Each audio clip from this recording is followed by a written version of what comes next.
Halo, perkenalkan nama aku Zarkana Nina Fahra, aku dari MPP 11 dengan NIO 559991. Nah, kali ini aku akan membahas tentang bagaimana perubahan iklim dan cuaca ekstrim mempengaruhi sektor pertanian dan juga ketahanan pangan nasional di Indonesia. Beberapa tahun terakhir, Indonesia mengalami peningkatan suhu rata-rata dan frekuensi kejadian cuaca ekstrim seperti banjir, kekeringan, dan hujan yang tidak menentu.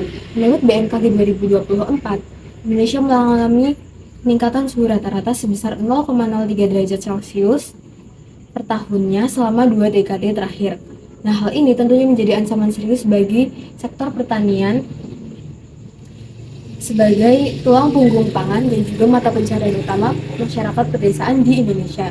Nah, yang pertama, dari sisi produksi pertanian, cuaca ekstrim dapat menyebabkan gagal panen dan juga menurunkan produktivitas pertanian.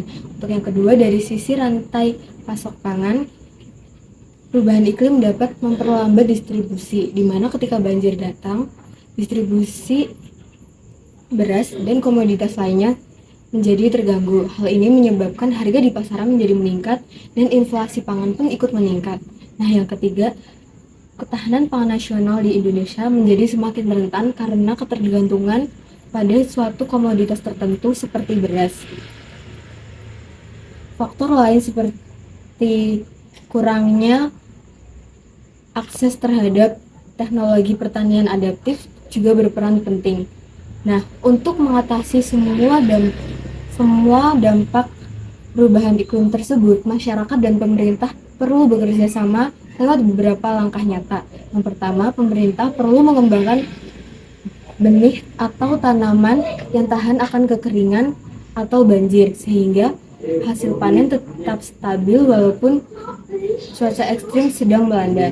Yang kedua, perlu adanya sistem informasi yang menginformasikan perubahan iklim atau cuaca yang tentunya bisa dengan mudah diakses oleh petani, sehingga para petani bisa mengantisipasi diri dan tahu kapan mereka harus menanam pertaniannya. Yang ketiga,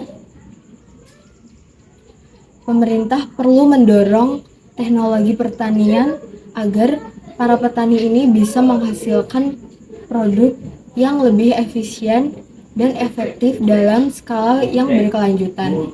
Nah, kita juga perlu mengembangkan pangan lokal selain beras supaya kita tidak ketergantungan pada beras saja, tetapi juga pangan yang lainnya, sehingga ketahanan pangan nasional kita bisa semakin kuat, dan dengan itu Indonesia bisa bertahan di krisis pangan di era perubahan iklim yang semakin meningkat. Sekian dari saya. Mohon maaf jika ada salah kata atau perbuatan. Wassalamualaikum warahmatullahi wabarakatuh. Terima kasih.